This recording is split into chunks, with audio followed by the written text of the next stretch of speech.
Hello, All right. All Jason. right. Now let's see. All right. Let's see if we're going live now on Facebook. Let's see, Hello. man. Well, I gotta turn off my Bluetooth, brother. Hold on. All Live good. now on Facebook. Yep. I think we're good. Hang on. Let me go back. All right. I think we're good. I think Should I put I on the see it earphones? streaming. I see. Yep. I see us streaming now on Facebook. So we did it. All right. All Hello. right, man. So this is epic. First and foremost, we have not seen each other live in about 30 years. So for me to see you on camera is pretty darn cool. So it's been, so everybody knows, about 30 years since 30 and we've got years, man. over It's 30 really. years. We've got Bridget's on. She's saying hello. Hi, One of Bridget. my Mayfair court crew members there, Bridget, formerly known as Crawford. So hey, Bridget, thanks for watching. um, got Adam from Livingston watching. So this is going to be awesome, guys. So I've been wanting to do this for a while and figure out a way to go live with Ira. Like I said, it has been a long time seeing each other face to face, and this whole amazing thing with the Magic of Mayfair in my book. It's unbelievable how things manifest from an idea to bringing people together, and I think that's the special thing about this, is that this project, the Magic of Mayfair, has brought Ira and I together. And I'll have Ira introduce himself officially in a minute. But so everybody knows, I have a copy here. I wrote this book and published it probably, it's been about 3 or 4 months now. And, it is a story, for those of you who do not know, the essence of being a child and growing up in the 80s, and just how magical life was back then. I always say the 80s was really, in my opinion, the last great decade to be a kid. So I wrote this book. We'll talk about kind of some of the loss that I've had and other people have had since the time they were children, all the way into adulthood. We know that there's a lot of things that can be, I always say life is like a roller coaster, for sure. So a lot of us go through trials and tribulations. Exactly. One day we're up, the next day we're down.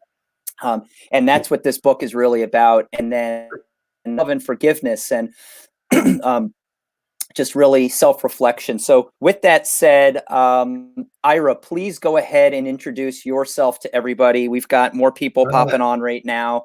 Hello, And everyone. talk a little bit about your music career as well, and how you got into that, before we even talk about this amazing Yeah. song that I am so honored that you were inspired enough by my book to write this. So I'd love everybody to hear a little bit from you and how you are now doing your life passion, which is writing songs. All right, everyone. My name is Ira Rosoff. I'm a singer-songwriter. First and foremost, I know everybody's holing up and maybe getting a little stir crazy. Maybe having some mental health challenges, maybe for the first time you're aware of, or just I want to let everybody know, hang in there. We're all in this together. And this book, The Magic of Mayfair, it's a wonderful, wonderful experience as a read. Jason, uh, what was your question? I'm sorry. No, that's fine. Thank you for saying it was a wonderful read. I appreciate that. But before we jump into the book, Yes. music, talk about your two albums that you've Okay. got available on YouTube. I'd love for everybody to, what I want everybody to understand is that you can do your passion, and you can bring it to life, and that's what you're doing. I don't run into a lot of people. Typically it's the response, what do you do? Well, I'm in finance, or I'm in corporate America, or I'm a teacher, and those are all great careers. I don't want to take anything away from that, but very few people look at me and say, I paint for a living, I write songs for a living, I sing for a living. You do both of those last two. So in regards to singing and writing songs, so how did you get into this? How did you transition from mainstream knowledge, Okay. getting in that kind of typical job, into what you do now, which is what you love, is kind of who you are? Yes, sir. Thank you for the question. Good question. Uh, went to college, got a degree in psychology, did not have the grades to get a master's. So moved back in with the parents. And that's where it really started. The seed of music started where I could maybe be a writer, because I never thought I could write songs. It wasn't until I was about 21 I sat down with the guitar and I tried to write a song, and boom, it happened. So I got more confidence as it grew. But how I transitioned is at the age of 30. Actually, I had a previous music career in my 20s where I lived in Nashville, had a publishing deal, had a record deal.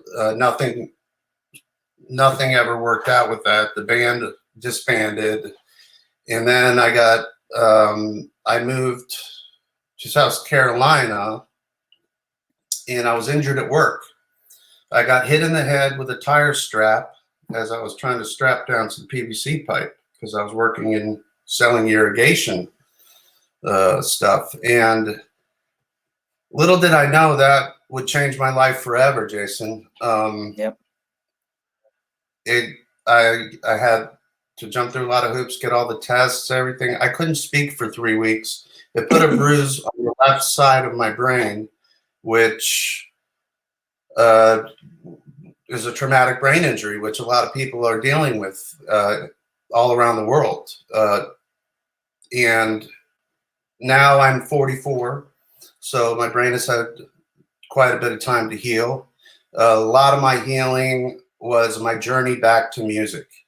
After the head injury, I wasn't able to work a normal 40-hour week. I tried and tried, nervous breakdown after nervous breakdown. Yeah. So finally I said, after my first career, I was really jaded. And in 2016, I reconnected with a friend of mine named Rick Chudikoff, who is a very successful music producer.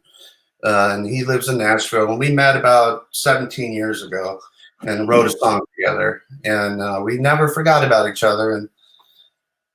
And we started working on my first album that was released in 2017 called Orange, Yellow, Red, and Blue. And it's a collection of 10 songs.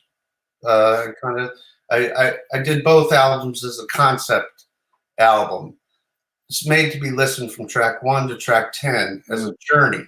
Nice. Like so many of the great classic albums we know of, were done back in the day and put out on vinyl. And also, if anybody would like a copy of vinyl, please contact me on Messenger, and I'll get it to you somehow. I went through the process with Rick of doing an album at a major label release level, and it was incredible, life-changing.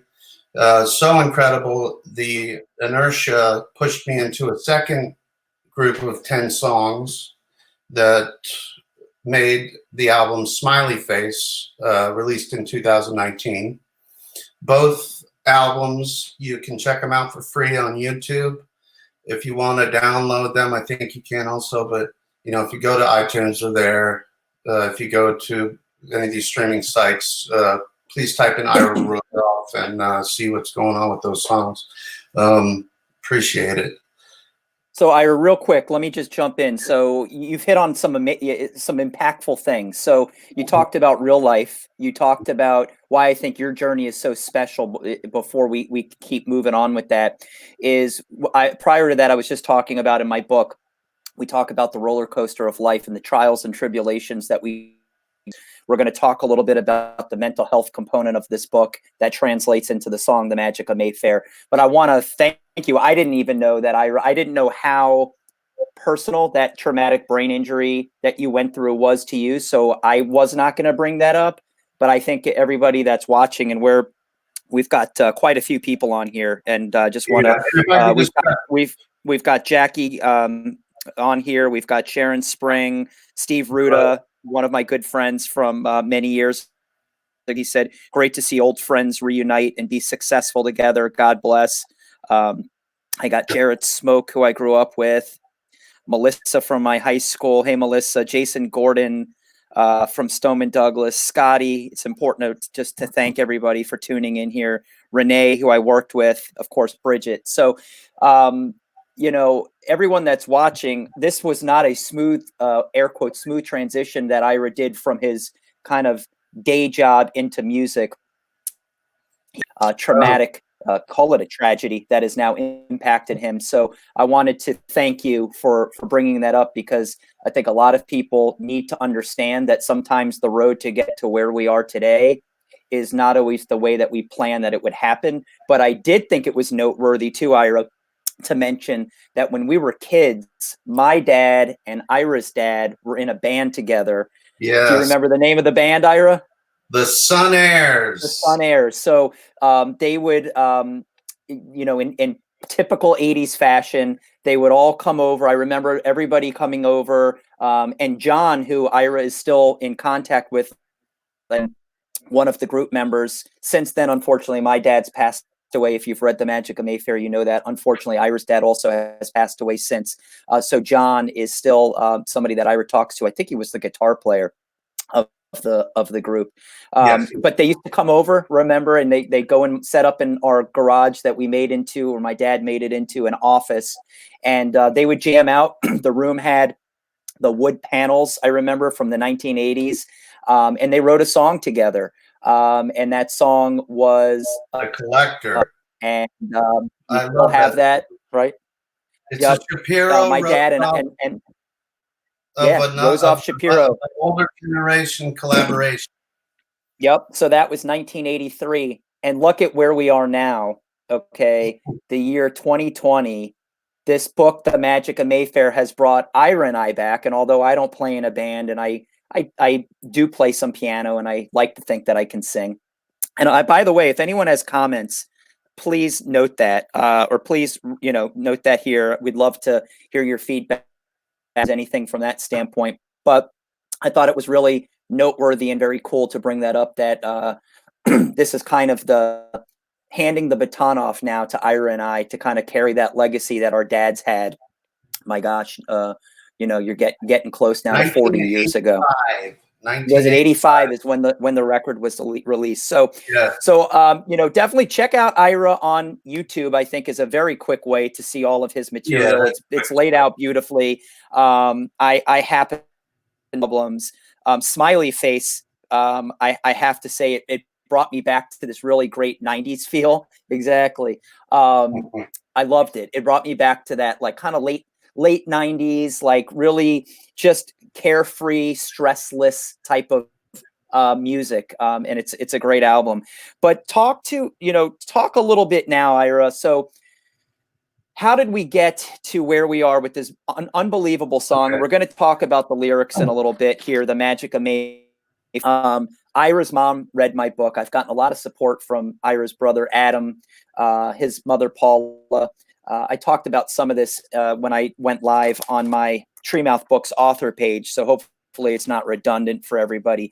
But they've been big supporters. And then Ira read the book, or most of the book, his mother gave him, and he was inspired. So how did this come about? Let everybody know, if they have not listened to The Magic of Mayfair. Talk a little bit before we even get into the lyrics.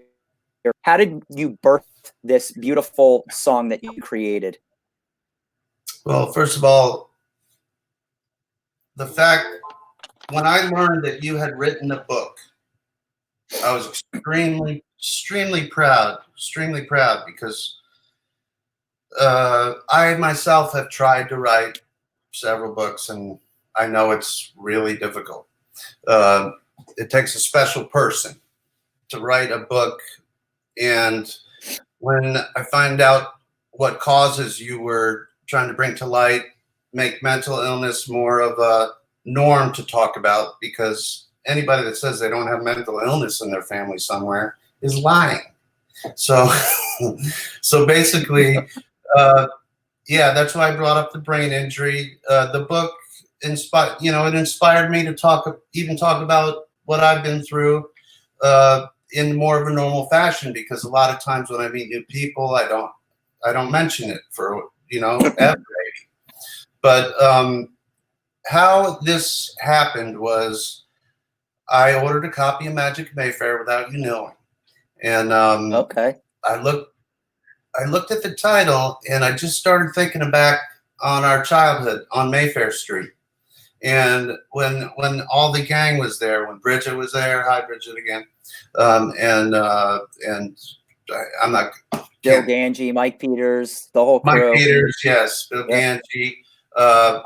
Those were some I remember feeling that we were free. We could explore wherever we wanted to go, in the woods, on the empty lots, which no longer exist in countryside.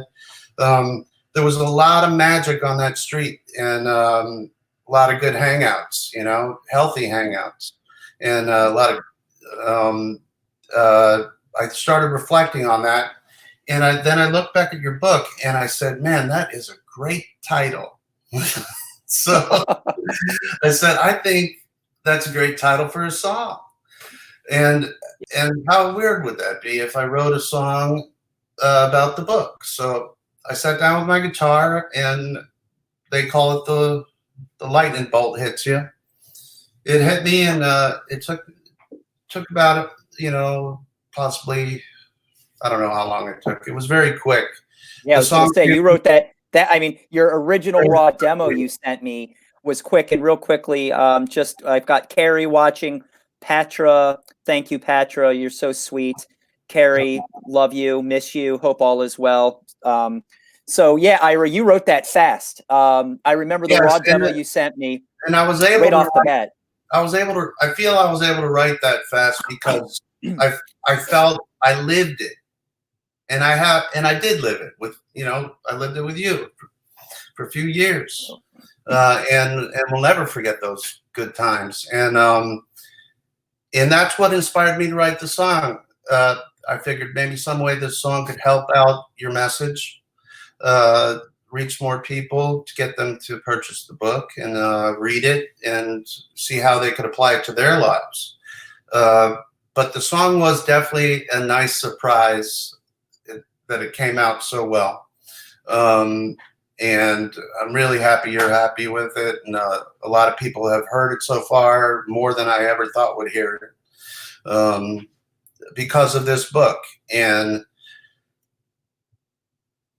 its message. Basically, the message of your book is what inspired the song. Yeah, that's powerful. That's powerful. And like I said, Ira sent me the raw demo. the hook, if you will. I'm not a music person, but I'm assuming it's kind of the hook thing, the lyrics. And we're going to talk about that in a minute. Before we jump into the song, let's talk about the message and what's been resonating with people that have read the book. And I am so fortunate, grateful, appreciative, whatever you want to say.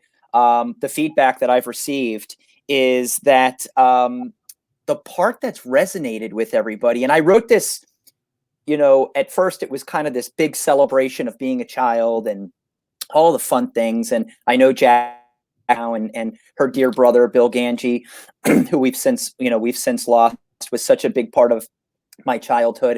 And the song and the book is really dedicated to him and bringing light to mental health and excuse me, we'll talk about that in a minute. But initially it was about, and in the book, I changed names at that point because this was 2 years ago. So I didn't know how everybody's family would react. And, the Ganjis have embraced me in the book, and I appreciate that and love them for that. So I will use real names when we talk here. Has kind of said, yes, please, please do. So everybody, I just want to make sure that I am saying the real names. But it was initially about Bill, my friend Ronnie, who is Donnie. Then I have another character in there, Bobby, who was a mix of my good friend Mike Peters and a couple other people on the street. The book was just about having fun and there's ultimate water balloon fights, right? There's skateboarding, there's trampoline adventures, there's RC racing, which I know Ira kind of into collecting the RC cards. Yep. Yeah, and Nintendo and all these great 80 components, and you know, a lot of people have connected with that. But thank you, Steve. Childhood memories are definitely what stick with us well into our adulthood. But yeah, it was supposed to be this just, you know, celebration of being a child. And then what slowly started resonating was the mental health component. So you find out that, you know, and I don't want to give the story away, but you find out that there's three main characters: my father, my brother, and then my best friend, Bill Ganji, who again is Jimmy in the book. What happens to them and how they're impacted with mental illness and or mental health disorders, if you will, and how that impacted me as an adult. You find out that I tragically lost my father in a car accident, and then this whole mental health kind of component caught on, Ira, and that's kind of where you came into with the song, which we'll talk about in a minute. And that's what has resonated with a lot of people is, like you said, if you have not had to deal with something, you are one of the group in this country or in the world Yeah. where you've never had to deal with any stress, depression, anxiety, OCD, Way whatever it less is. than Yeah, I mean, everybody has had some sort of version of that, you know, on the map. So, but so that leads us into that whole mental health component. And what I've tried to do is really use my book to bring awareness around mental health, that it's something everybody goes through. Ira has shared his traumatic drive here with everybody, which I didn't even know he was going to do. So again, thank you for doing that. yeah. Which, But everybody you know, deals with it, you know? it's yeah. I feel I had an inside. I felt I could write the song because I had gone through some mental health issues, and I'm still dealing with them today. It's day by day, as many people are, you know, go through and fight every day to get through it. Because the symptoms of a brain injury are very similar to the symptoms of many common things, anxiety, uh, and so what, and what have you. But that definitely gave me an insight into what kind of came through me. I call it like I channel a song. I don't really consider I write the song. Let me put my glasses back on so I can see the camera. All right. Yeah, it was I channeled it in, and and then I had all these emotions inside of me, and I wanted to make them as clear as I could. And with, you know, I did have some help from Jason with some of his thoughts and feelings I put into the song. It might not be blatant, but it is in there. And am I answering the question? Yeah, no, you are. You're answering it. And I just want to welcome Jeff Foster from Stoneman Douglas, Sean Elko, another one of my good friends from high school. Our good buddy Kevin Ager is watching as well, Ira. Alan, what was his street? Allen Avenue that we used to walk Allen down? Avenue. And then it was what street did Kevin? I think he lived on Ager Street or something like that. Something with his name. I don't remember. I don't know, but but yeah. So Kevin's live, but so then this whole thing has turned into, how do we get people to do what Ira just did? Talk about this publicly, of what we've gone through from a mental health standpoint, making it as common to talk about as, I always say, chronic headaches, arthritis, shoulder surgery. You know, you say to yourself, why do people feel so comfortable, you know, whether it be the workplace or just out and about? They'll talk about physical health. It walks up to you and says, you know, hey, Ira, how have you been? You know, no one really feels comfortable going, oh my gosh, you know what? My anxiety's really been bothering me the last week. When you do that, the other person can come back to you and say, I had that same issue back in 2009. And here's what I did. And it starts that dialogue. Yeah, you go, I'm not the only one. Holy shit, I'm not the only one. Holy shit is right. And you know what? You know, that's us as human beings. We need to connect with other human beings. And and the best way to be human is to connect honestly. And that's why I think this book is so great. I think it automatically kind of opens up that awareness to people that it is okay. I read some of the feedback you were getting, incredible feedback, and about how a woman was going to, she had trouble with her two boys, and it was a similar situation to you and your brothers. But she was going, after she read the book, she felt more confident that she could deal with it. Yep. And there's no price on something like that. There's no price on something like that. So that's what we're doing here with this wonderful creative collaboration project. Yeah. Is just creating awareness. Yep. That, hey, it's okay to be yourself. It's okay to be yourself. Absolutely. If the person you're with or you're talking to doesn't understand that something's bothering you right now, they're really not worth talking to. Exactly. Again, great points. And before we dive into the lyrics of the song, which I think is the best part of this interview or discussion or hangout, whatever we want to call it. Yeah. We're just going to call this a hangout with everybody. And I want to welcome, we got Sherry Packer, who's watching, Marcelo, who's watching. Thank you guys in kind of investing some time of your day into this.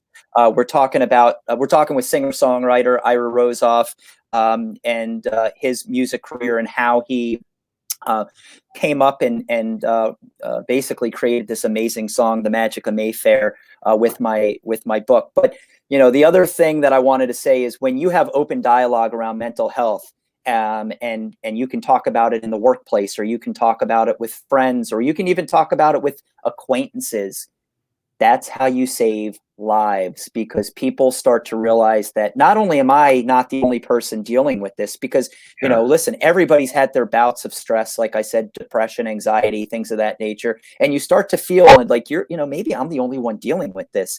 But when not only you realize you're not, but other people can share successes that they have done or kind of has helped them in the past. Yes. That is how you open that bridge of communication. And again, that could be enough to save somebody's life. And that's really what we want to do here with this book and with this song. So, Ira, I've got the lyrics in front of me. This is the part that I've been looking forward to the entire time. Welcome, Jill. Thank you for watching. So what I want to do now is talk a little bit about the lyrics. I've got them in front of me. And before I turn it over to you to kind of walk us through some of these, and if you don't mind, I'll kind of call out the lyric, and then if you can let us know what were your thoughts, what does it mean? I gave my perspective in my author page on what I thought they were, but I think it's always amazing when you hear the person that wrote the lyrics explain what they were, because I think everybody interprets them different. That's the beauty of music. But before we dive into that, I want to give people a little bit of my insight on this. So I think a lot of times we listen to a song, we hear the instruments, we hear the melody. We don't necessarily key in and dial into the lyrics and really listen to what those are, what they're saying. I know from my standpoint, music today, the lyrics are so bad anyway. In a lot of songs, it's not even worth the time to sit there and try to decipher what they are.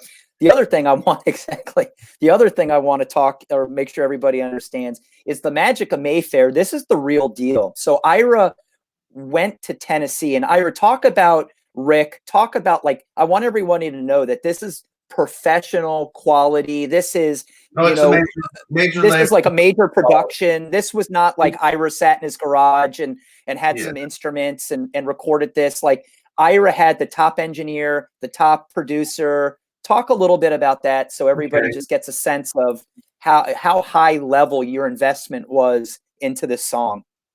Well, I sent the song to my friend and music producer Rick Chudikoff, who I had completed Orange, Yellow, Red, and Blue with, and also Smiley Face albums. And he just loved the song. I told him he had known about the book before because we stay in contact. So, and can you tell everyone who Rick is, a little bit about Rick, just so people know who he is? Some notable tracks he's produced. His career was in 80s and 90s. He produced Patti LaBelle. He's produced Smokey Robinson. He's produced Michael Bolton. He's produced a lot of people. And Nothing Gonna Break My Stride. That's Rick. That's Rick back in the day doing his thing. I didn't know that. I love that song. Yeah, that was one of my favorites. That's my jam. That's one of my jams. All right. Yep. Yes. All right.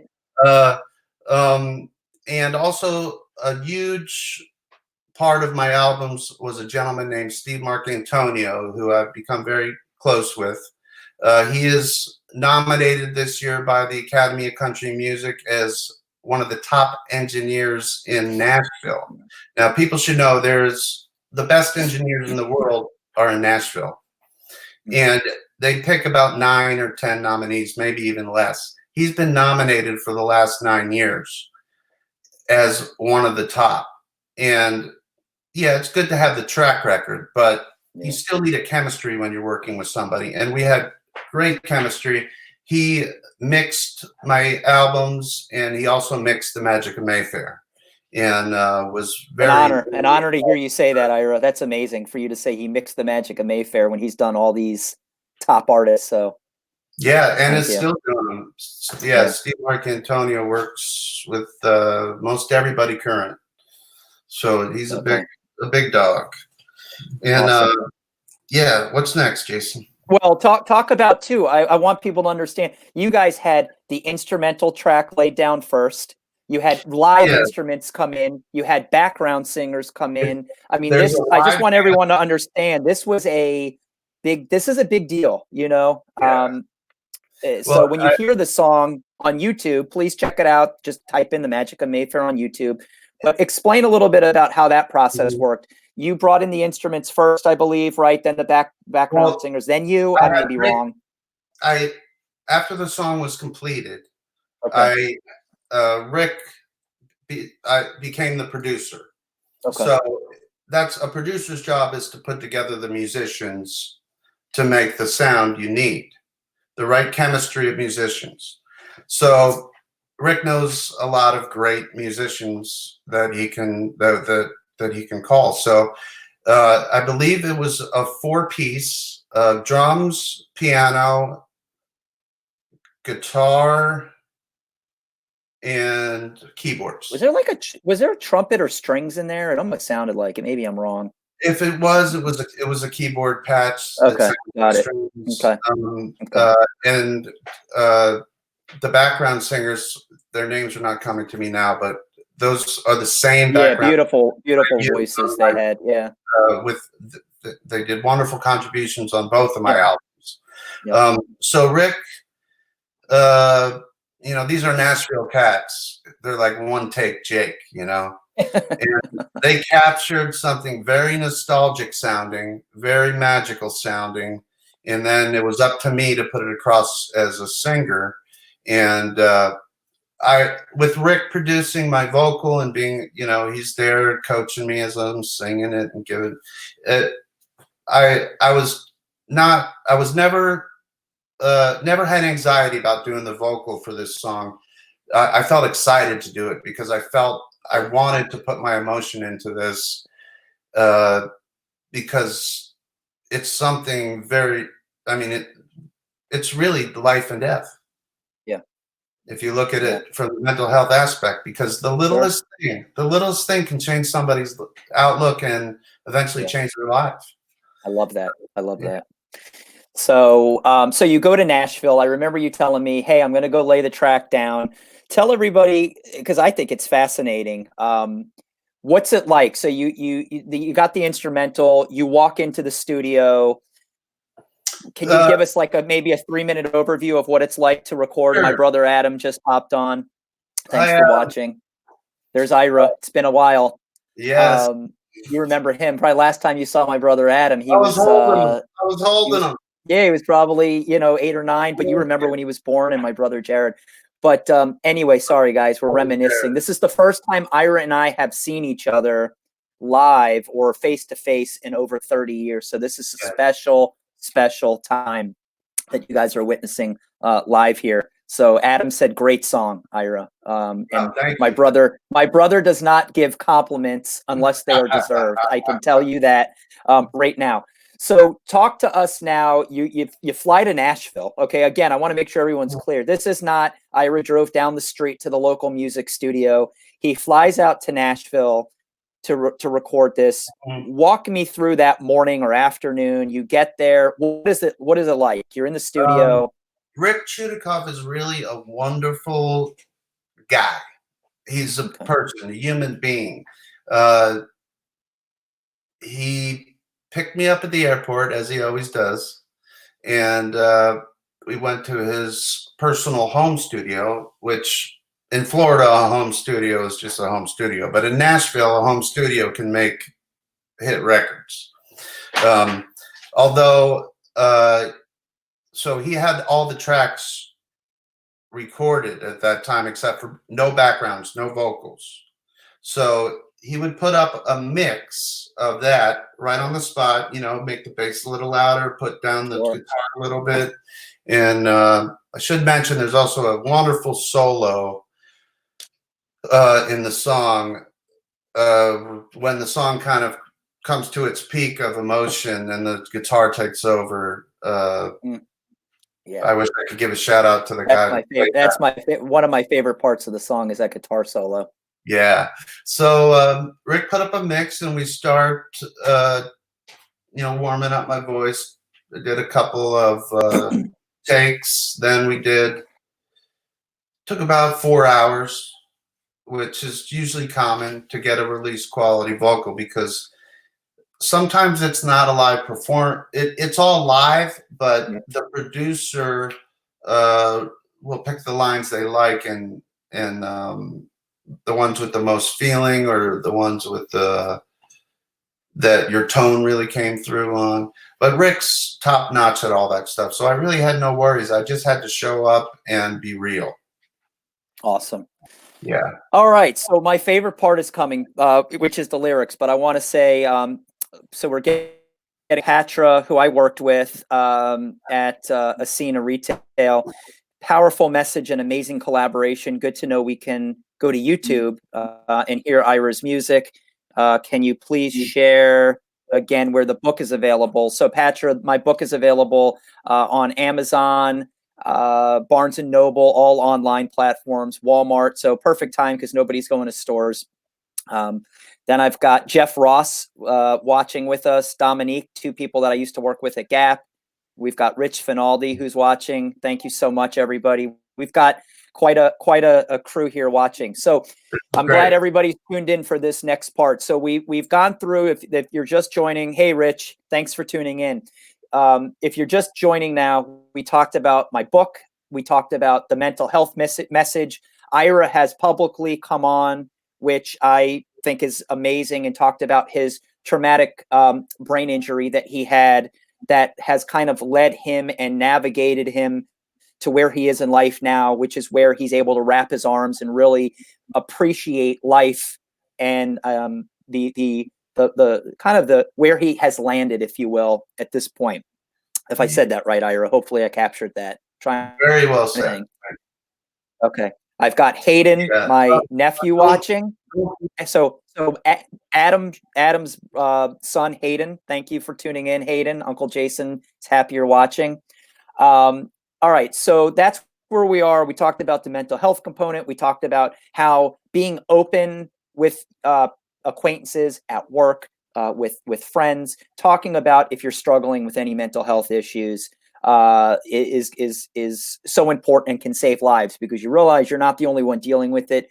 When you are dealing with it, it makes you feel like you're kind of on an island by yourself. And then we can share. Everybody can share what worked for them. At some point, somebody was depressed, somebody had anxiety, someone had stress. I know I'm repeating myself, but more and more people are hopping on. And when you find out that, I find out today, well, Ira's had his own struggles. I may have had my own struggles. This person may have had theirs, and you unify.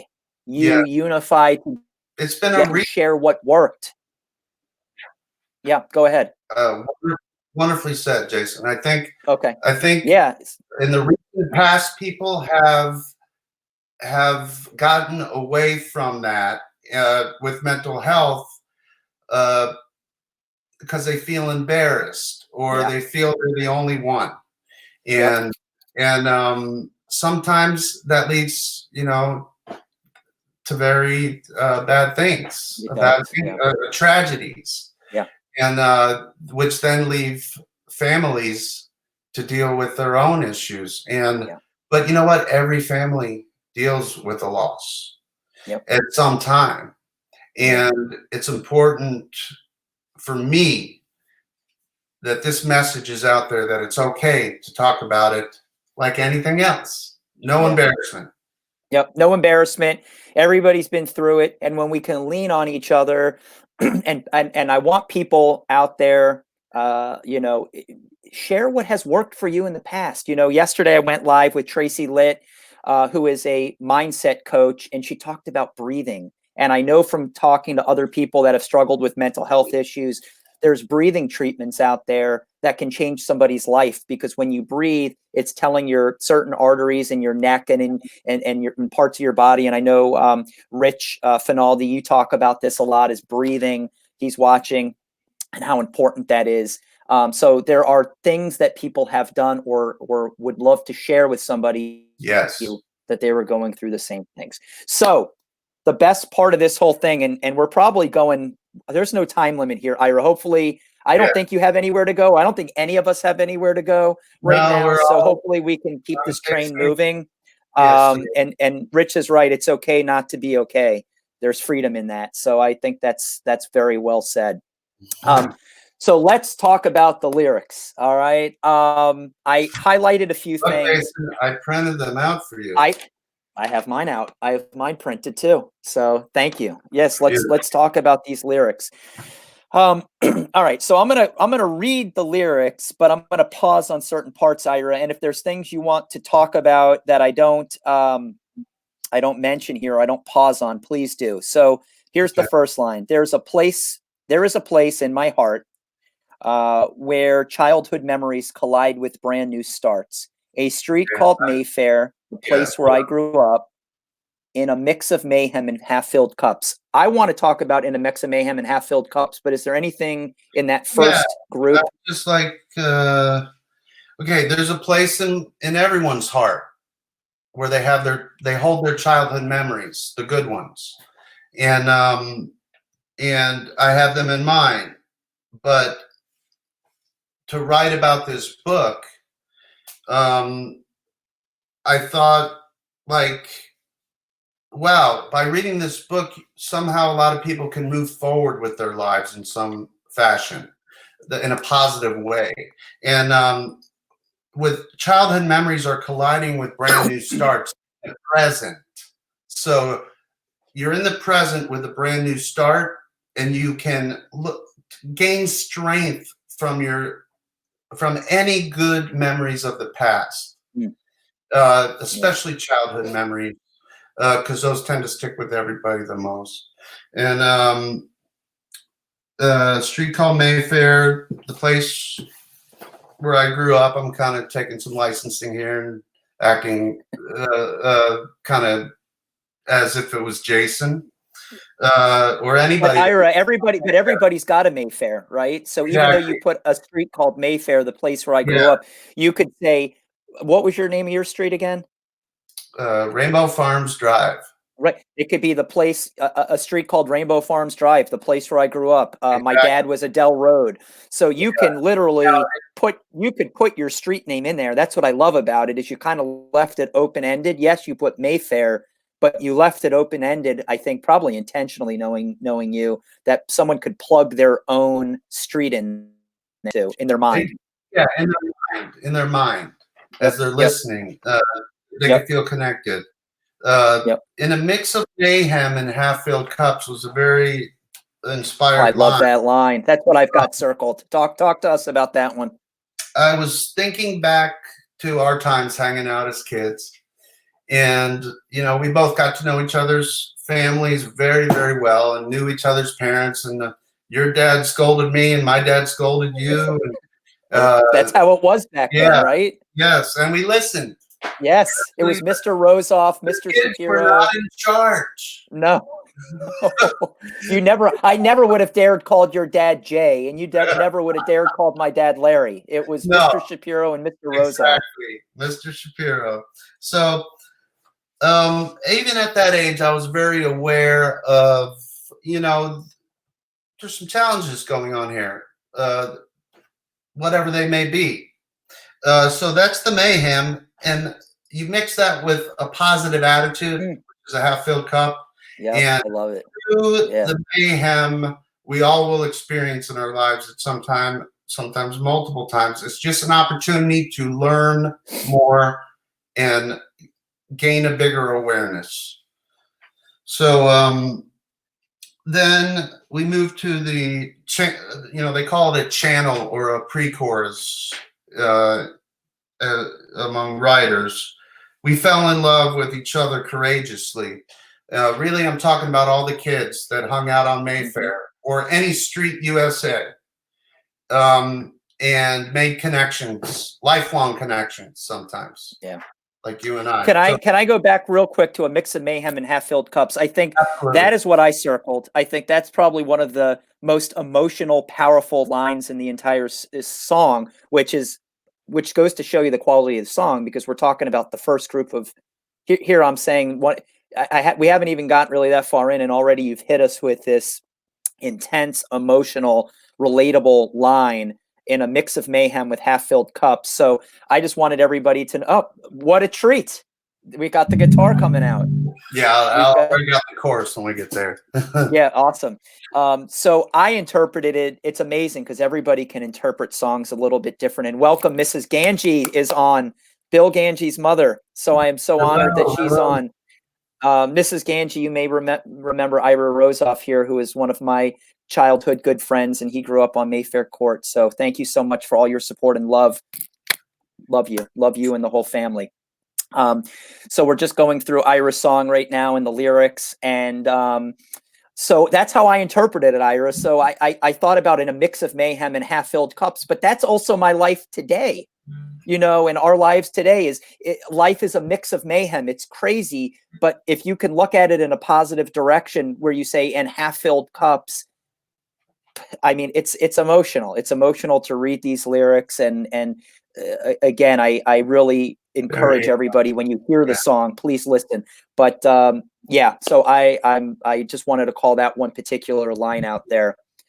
We fell in love with each other courageously was where you kind of left off, and then going into that's really what it's all about, because it's about love. And it goes into the chorus. Then we fell in love with each other courageously in the magic of Mayfair. And since I'm writing it from the present tense, I say, take me there,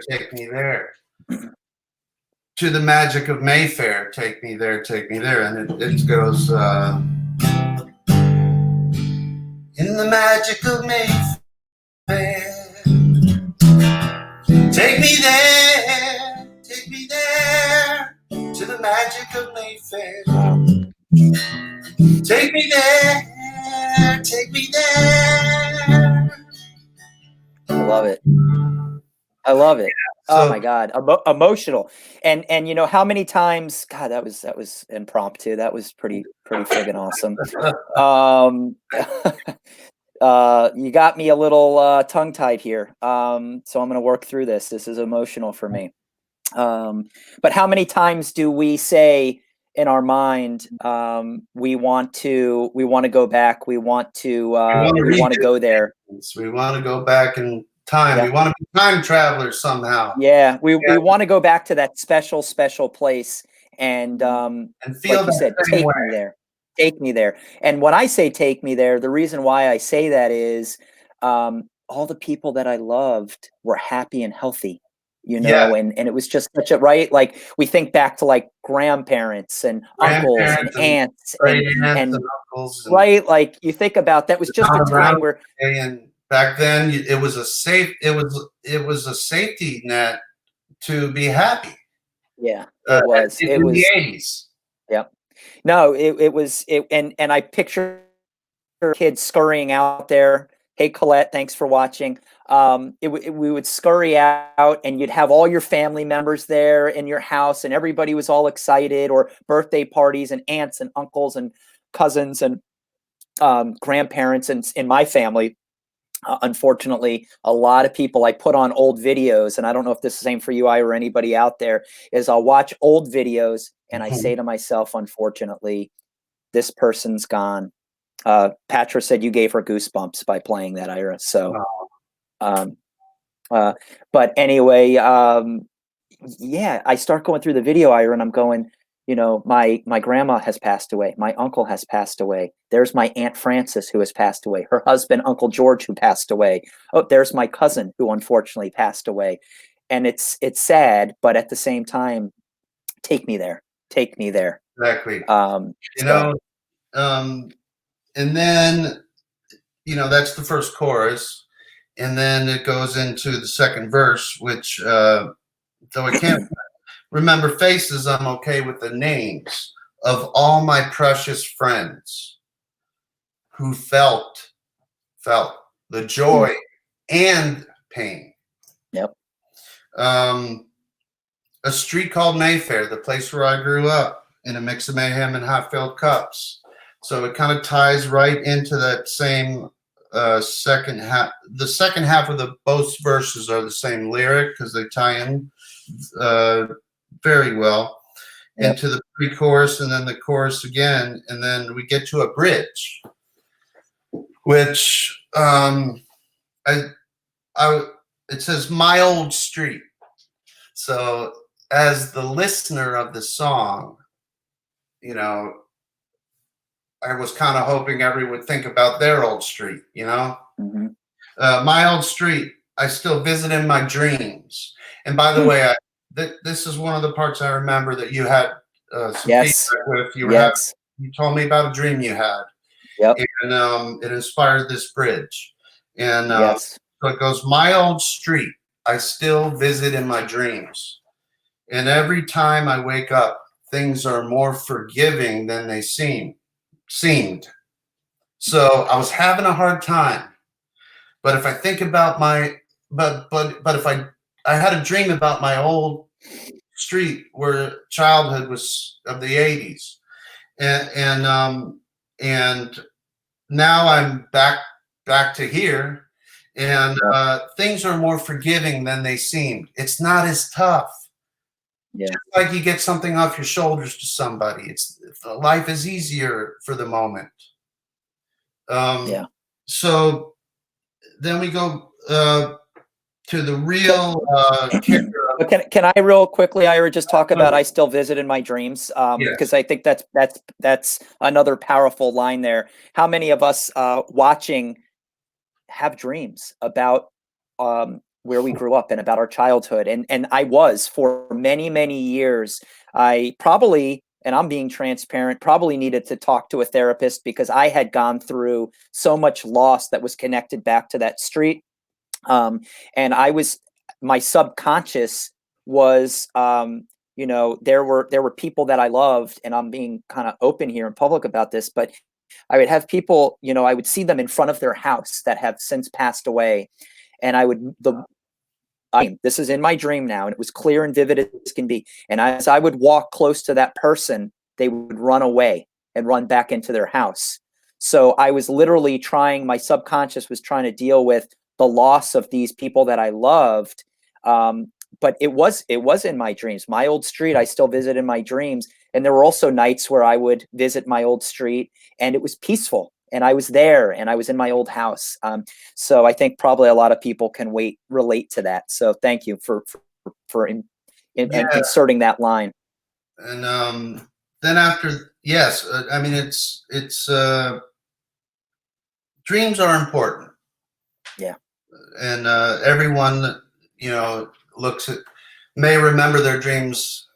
Some people don't remember them. I hardly ever remember them these days, but every now and then, you know, you get a good one. But the kicker in the lyrics here is this last line in the bridge. So I'll read the bridge down again, but I'll complete it in completion. Yeah. My old street, I still visit in my dreams. And every time I wake up, things are more forgiving than they seemed.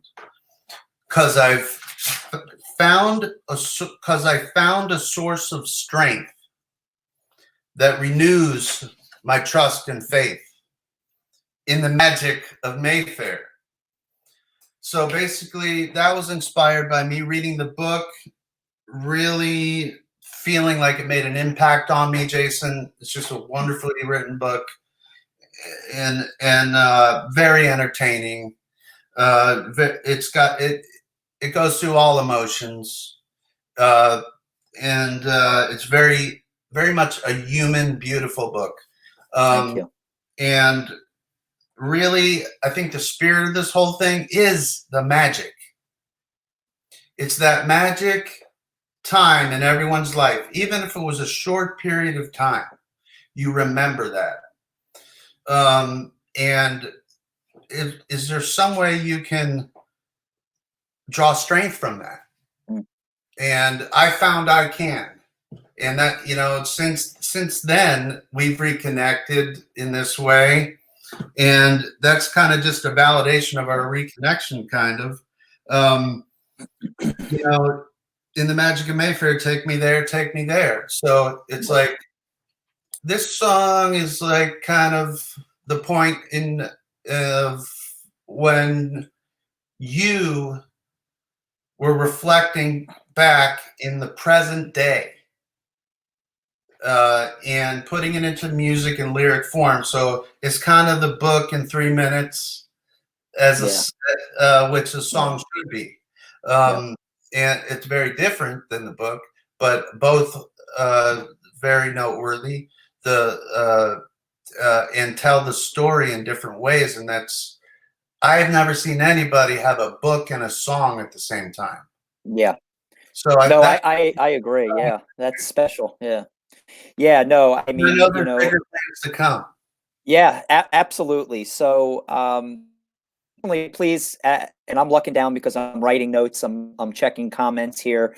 If you have any questions along the way here, definitely ask. Again, I think it's very special that we have Ira Rosoff, singer-songwriter. For those of you who are just tuning in, hey, Keith is watching.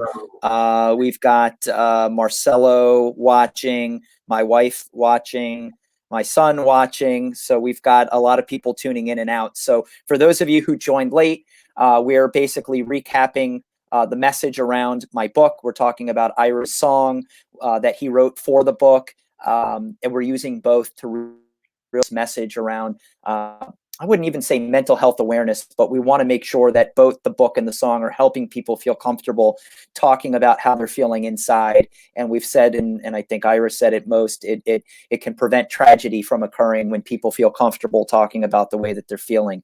What else, Ira, anything before I transition into the couple last topics that I've written down that I wanted to get your perspective on? Anything else around the song that you want people to know?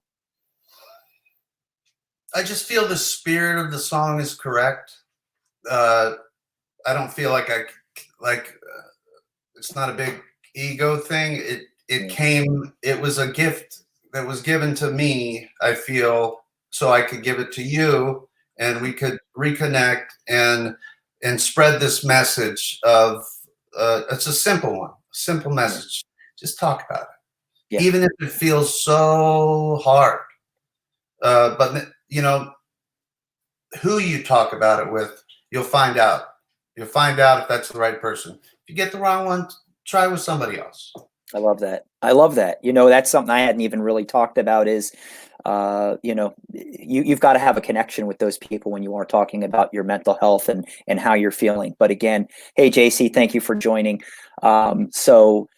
All right, so let's talk a little bit about, where do we want to take this? I think it's worth emphasizing again for those of you who jumped on a little bit late. Again, we're talking with Ira Rosoff, singer-songwriter, musician. He's got stuff on YouTube, Pandora, wherever you can look up music, his music is there. So please check it out. But again, this is the power of passion. And when you do that, things manifest in a way that are so special. the fact that Ira and I, we talked right over the last, since Facebook kind of was back up and that, but we had Yeah. lost contact and we had talked every once in a while. Mhm. But it's amazing how things, when you don't realize it, can bring people back together. And, the fact that I wrote a story about my childhood, now I'm able to That work opened on me up. this. That opened Yeah. me up to write the song. Yeah.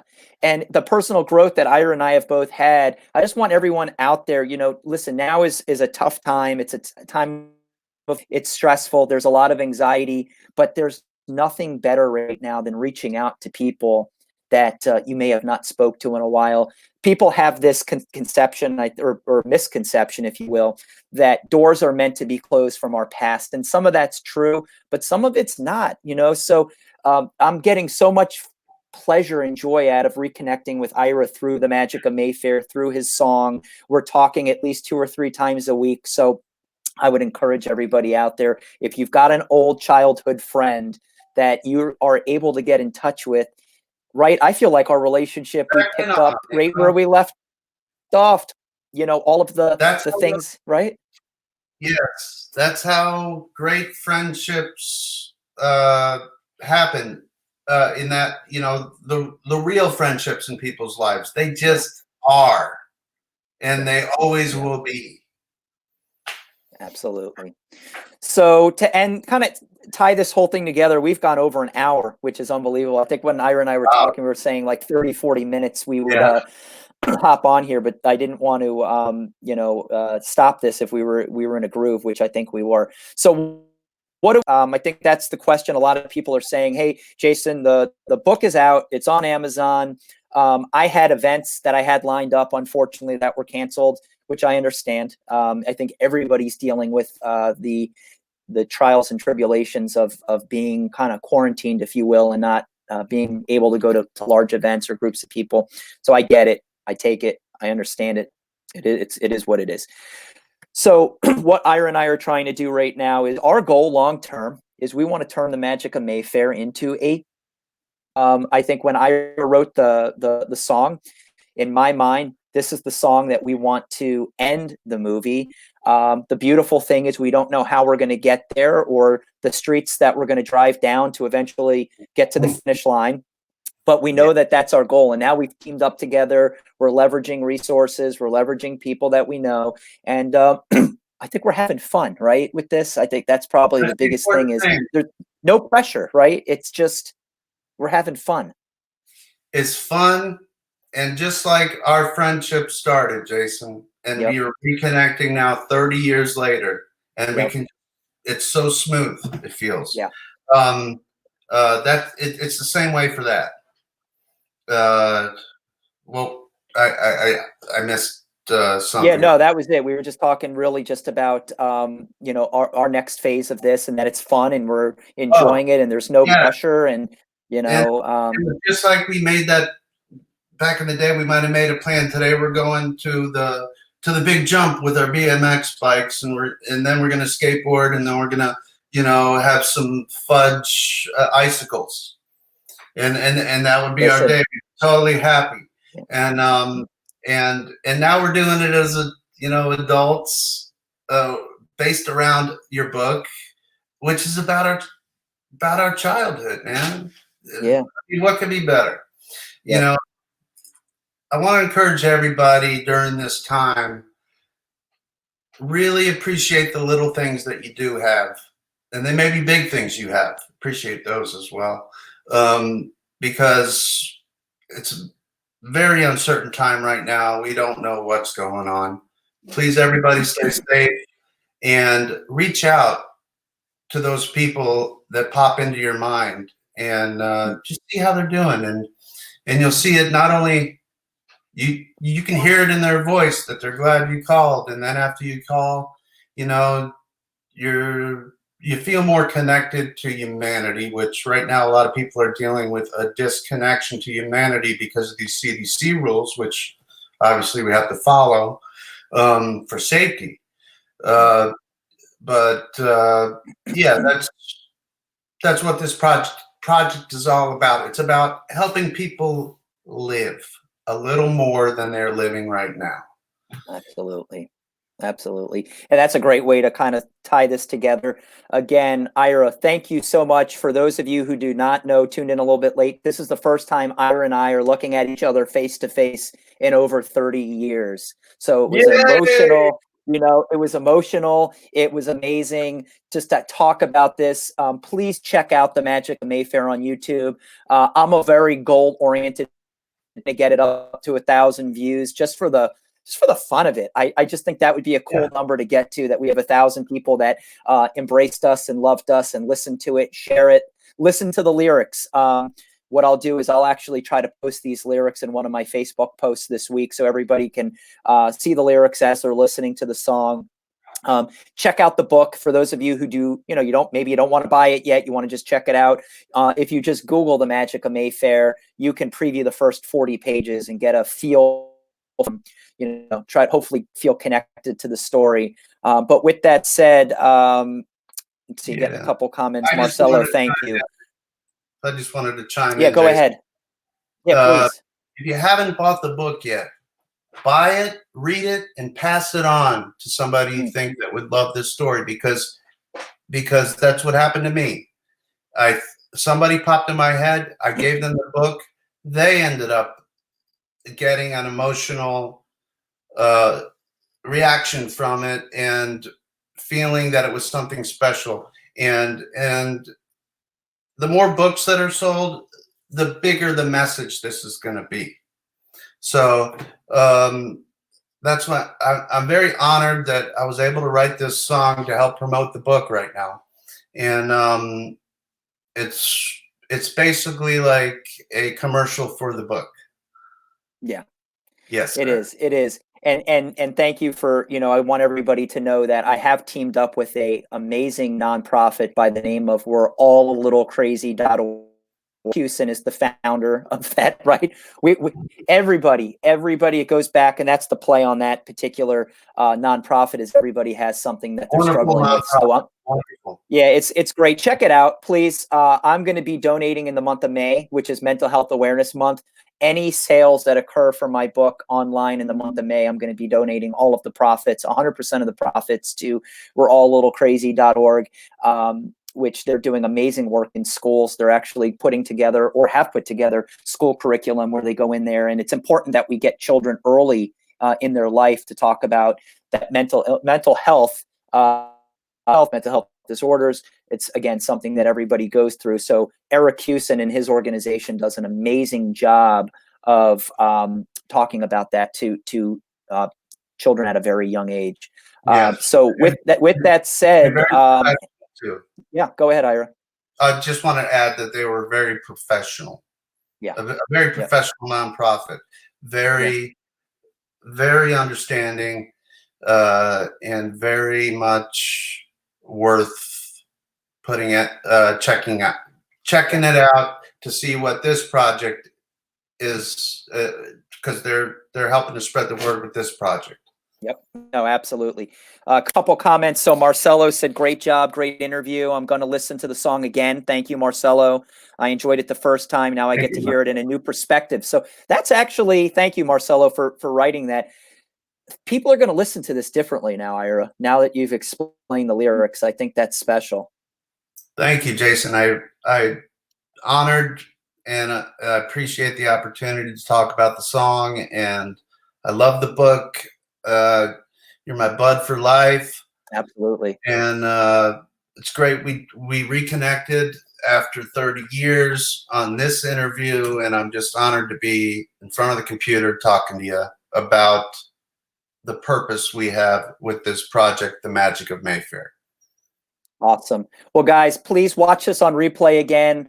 Share it, like it, love it. Like I said, we're just having fun. It's just two old friends that grew up in the 80s, that had a story, that had a mission. Ira, can you play us something to go out? Maybe a little bit more sample of the song?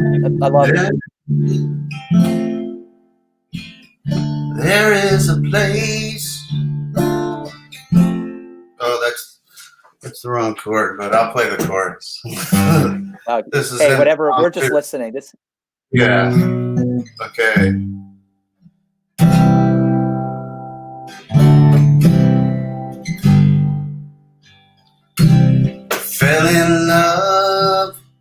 I'm not sure if I'm in the right key. Sorry. With each Hey, we'll take it. Whatever courageous. it is. No, that's the wrong key. Okay. Fell in love with each other courageously. Man, I don't look too good right now. I'm sorry. Oh, it's all right. I'll just You play know the what? It's chorus. been a long. Magic of Just give us the chorus. Mayfair, take me there, take me there to the magic of Mayfair. Take me there, take me there to the magic of Mayfair. Come on. Yep, I Take love me it. there, take me there. My old street, I still visited my dreams. Hey, we'll take it. We'll get a little sample there. That was awesome. We'll do That it was on awesome. the next Thank you. We'll do it on the Absolutely. Next one we'll do a live performance. But listen, thanks everybody for listening to us. We see some people hopping in now. So Meryl, Shane, please watch this on replay. Thank you everybody again. Again, just to end this, two guys, right? Two friends from 30 years ago trying to make a world, trying to raise awareness, and just ensure that we keep all of the people that we love, that we've lost, in our hearts, in our mind, and most importantly, people don't fade away or pass away if we continue to talk about them and we continue to talk about their legacy, whether it's a friend, whether it's an uncle, whether it's an aunt, whether it's a grandparent, right? I always do that with my children. I tell them stories about people. And I think that's important. And that's what Ira and I are trying to do through the book. Yes. Is keep the legacies of people that we love alive. Yes, all right. Jason, that's very well said. Honored to be here today, and I look forward to the next one.